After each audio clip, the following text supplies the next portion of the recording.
Hello friends, I'm Dr. Shina Aladejubelo. Welcome to another episode of JobIQ. I've had the privilege of working or living in different countries: Nigeria, Belgium, France, Spain, Canada, to name a few. Please ensure you watch all our episodes on Japa. If you want to Japa, please be prepared. Prepare adequately. And that's why we are discussing today how to prepare for Japa. If you want to Japa, do it well. Go prepared. Be ready. Japa can be sweet. It can be a life and a game changer. I've had a few people who traveled out of this country, and it led to a transformation in their lives. For example, I had a friend who could only do contract jobs in Nigeria, and it wasn't well paid, and there was no career progression. Eventually, he decided to relocate to Ireland. Today, he works for the biggest bank in Ireland and is doing very well. I had another person who was a nurse in Nigeria. She worked in several hospitals. The promotion is not well defined. Hospital management can, mess up every now and then, and she was frustrated. Today, she is a nurse in the United Kingdom, and she's doing very well. But if you want to leave this country, you need adequate preparation. My friend, I've been on the two sides of the divide.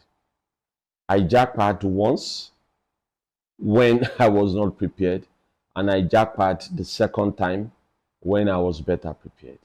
When I was not prepared, I faced several issues, such as language barrier. Language barrier is real. I went to a country where English is not their language, but I was not, vast, or I didn't learn the language before going. I just felt like if I could learn engineering and what have you, I can go there and learn. I didn't know that it would take time, and psychological toll even to integrate in that new environment. The skill I traveled with, surprisingly, was in abundance when I got to the place. I faced stiff competition. I ran out of money. I was homeless 2 times. Chai, I suffered. Don't choose a country in a haste. Don't choose the city. Even when you settle for a country, don't choose the city you want to live randomly. Don't just say there's a school there that is willing to offer me admission, or I can easily get to that city. There are other things that you have to think about, because countries do not have the same opportunities, and cities are not equal. The fact that you are traveling to a developed country does not mean everything is automatically going to be rosy.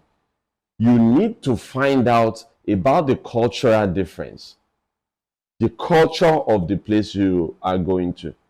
I was making a joke to someone that Nigeria is just about 100 years old, and there are many European and American countries. They've been in existence for probably 500 years or 1,000 years. You cannot compare them to Nigeria. You need to find out about the cultural difference, about where you are going. When you are in Rome, you behave like a Roman. You cannot travel to another country and live exactly as if you were in Nigeria. In Nigeria, we have our food, we have our dress, there's a way we speak, whether we are in the public or in the confines of our homes. But when you get to a new country, you need to know how it is done. If you go to another country and you are living exactly as you would in Nigeria, don't say these people are racist. It's a sign of respect when you learn other people's culture. Cultural integration is key. Another thing that you have to think about is wages or salaries. The fact that you will be earning a stronger currency compared to Naira does not mean you are earning more. Are you going to spend the money in Nigeria? No. The money that you spend in the UK or United States of America or somewhere in Germany or France. When you earn it there, don't just do a translation and say, now I'm a millionaire. I'm earning 1,000 euros, so I'm earning maybe 2 million naira or close to that. No, it doesn't work that way. When you earn in Nigeria, you spend the money here. When you earn in Europe or another part of the world, you are going to incur expenses over there. Let's take, for example, if you are a married person with a family of two, what does it cost, to rent a house? Probably, depending on where you live, you have various choices. Whether it is a 200,000 naira house per annum or a 1 million naira house per annum that you want to live in. But when it comes to abroad, they probably pay on weekly or monthly basis, depending on the cost and where you live.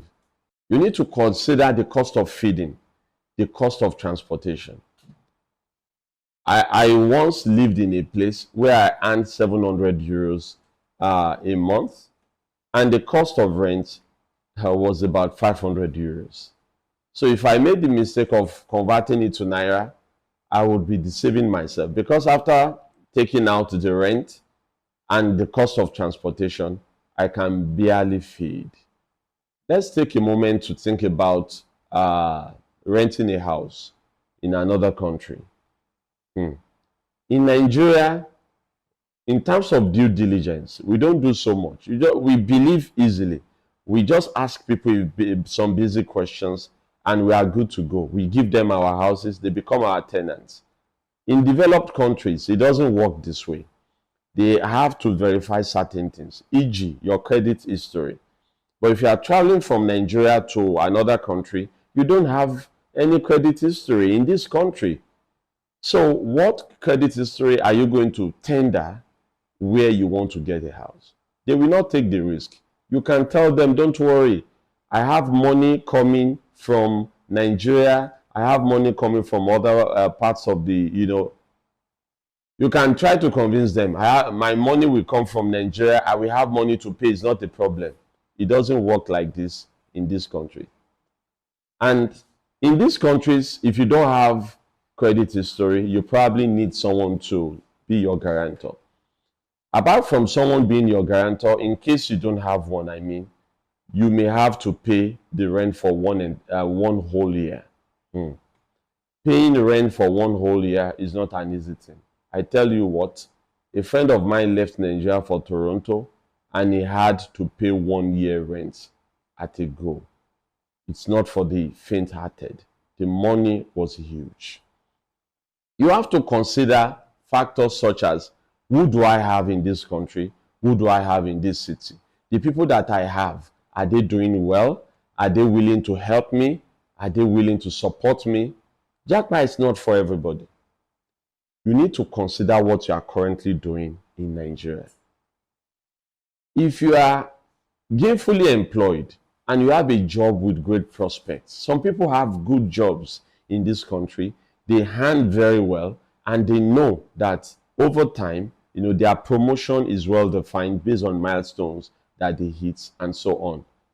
Just imagine leaving your well-paying job in Nigeria and you japa randomly to a country and city where you don't have the same types of opportunities. What is going to happen to you? There is an African proverb. When the African witch is beaten by rain, he or she will not be able to complain at all. Many Nigerians in the diaspora who left their very good jobs, well-paying jobs, to relocate abroad. Some of them don't get jobs with the same kind of prestige, and the income is not necessarily better, but they will not be able to complain.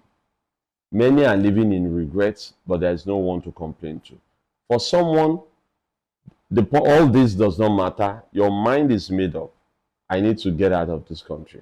Well, it's your choice. It's your decision.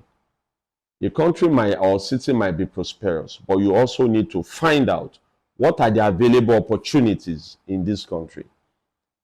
Many years ago, I left Nigeria as a Java programmer, having worked mostly in aviation and the banking space. But when I got to France, I could not get a job for 1.5 years. 1.5 years is not a joke. It's not a child's play. I ran out of money. I ran out of everything. It looked as if I never worked before. Two things contributed to this. I went to a small town with many schools. They were easily producing world-class computer engineers for the rest of the country. Hence, I could not find a Java engineering job in that town or city. Don't forget, I just came from Nigeria. So I don't know all the cities, and I was not willing to keep moving from one city to the other. I thought within that city I should be able to find something. Lo and behold, it took me 1.5 years. I couldn't even speak French, parler français un peu, and was competing for English or international jobs with Indians and Chinese engineers. That means we had few opportunities but more engineers competing for it. It was stressful. You may have to invest in learning a new language before you even travel, before you Japa. There are many opportunities in Europe, for instance, but you will benefit maximally if you can already start learning an international language, such as German, French, Dutch, or Spanish, even Portuguese. Please, you can start investing, even in your children. They can learn international languages faster than we adults. Lastly, there is one underrated thing that you might need to get before you Japa, which is a driver's license. Yes, someone is asking, why do I need a driver's license? What if there are no opportunities around you, but there's a neighboring town or city with opportunities? Having a car, mobility will make it easy. Mobility will open you up to other opportunities while you find your feet in the country you are japping to. You can use your Nigerian driver's license to drive in many countries of the world. Many people don't know this. All you need to do is obtain an additional document called the International Driving Permit. This permit is usually obtained from the Nigerian Police Force and is a translation, an international translation of your driver's license. You combine it with your driver's license and you can drive in many countries. At least I know of the United States, United Kingdom, and Belgium, to name a few. Of course, terms and conditions apply. I am not saying you should Japa or not. After all, Nigerians in the diaspora are part of our foreign exports. Remittances from Nigerians in the diaspora have a significant impact in the country, and maybe we cannot completely avoid Japa. Till we meet again, I'm your friend, Dr. Shina. Don't forget to watch all our episodes on Japa. It will help you if you have to Japa or have someone who is planning it. Thank you. Keep learning. Keep shining.